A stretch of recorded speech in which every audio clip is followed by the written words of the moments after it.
Olá! Dando continuidade ao capítulo 9 do Livro dos Espíritos, que trata da intervenção dos espíritos no mundo físico, hoje abordaremos o tema denominado convulsionários. Primeiro, se faz necessário conceituar os convulsionários. Os convulsionários eram pessoas que se entregavam a práticas de autoflagelação em espetáculos públicos, demonstrando a insensibilidade à dor, e também produziam fenômenos de leitura de pensamentos.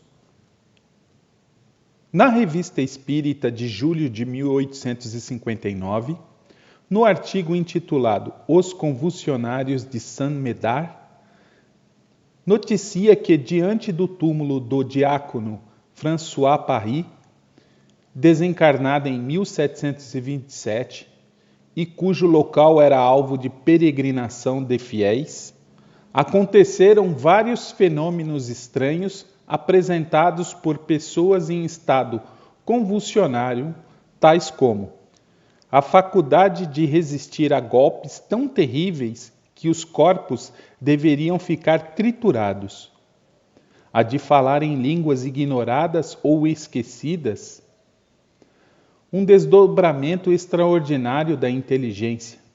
Os mais ignorantes, entre eles, improvisavam discursos sobre a graça, os males da igreja, o fim do mundo e etc. A faculdade de ler pensamento, postos em contato com os doentes, apresentavam dores no mesmo local daqueles que os consultavam. Nada mais frequente do que ouvi-los predizer diversos fenômenos anormais que deveriam sobrevir no curso de suas moléstias. A insensibilidade física produzida pelo êxtase deu lugar a cenas atrozes.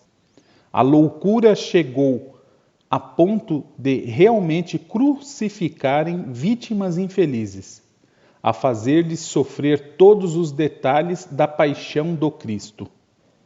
E estas vítimas, cujo fato é atestado pelas mais autênticas testemunhas, solicitavam as terríveis torturas, designadas entre os convulsionários pelo nome de Grande Socorro. A cura dos doentes se operava pelo simples toque da pedra tumular ou pela poeira que encontravam à sua volta e que tomavam com alguma bebida ou aplicavam sobre as úlceras. Bastante numerosas estas curas foram atestadas por milhares de testemunhas, muitas das quais são homens de ciência. No fundo, incrédulos, que registraram os fatos sem saber a que os atribuir. Para elucidar tais fenômenos observados, Kardec evocou François Paris, em espírito, que o atendeu.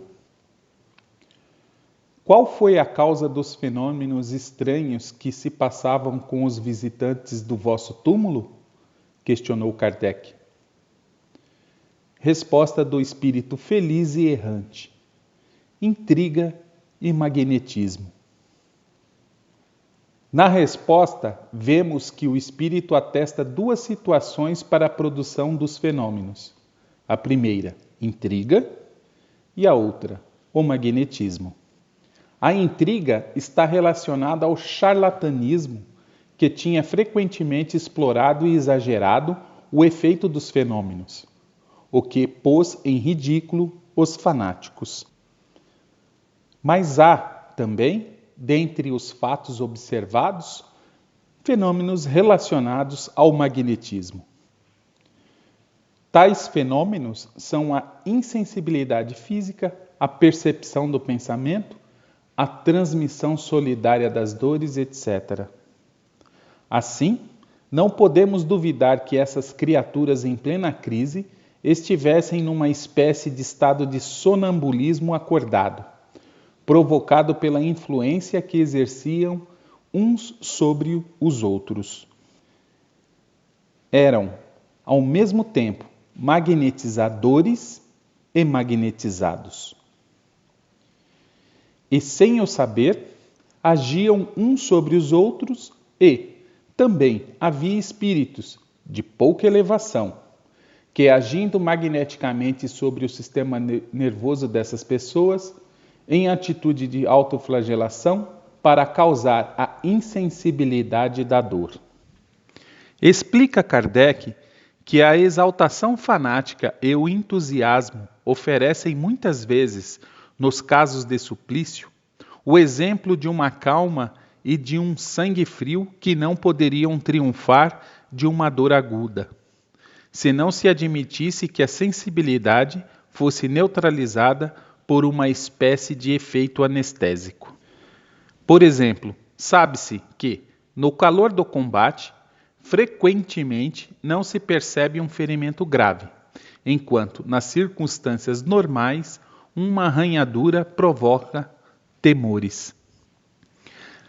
Já a ação dos espíritos é secundária. Eles nada mais fazem do que aproveitar uma disposição natural destas pessoas. Nos fenômenos de insensibilidade à dor, nos permite destacar o interessante aspecto sobre a independência entre o espírito e a matéria. Em outras situações que demonstram a ação magnética anestésica no corpo físico, como por exemplo na obra Há 2000 anos, psicografada por Chico Xavier. Emmanuel enfatiza que muitos cristãos, levados ao martírio nos circos romanos, suportaram heroicamente as torturas físicas e psicológicas, porque o brado anestésico das potências divinas lhes balsamizou o coração dorido e dilacerado no tormentoso momento. Esse tal brado anestésico é a ação fluídica e magnética sobre o corpo físico, causando a resistência à dor e acalmando os mártires. Vemos que, no caso dos convulsionários, não há nada de maravilhoso e sobrenatural, e sim fatos regidos por leis naturais, muitas vezes desconhecidas das ciências ordinárias.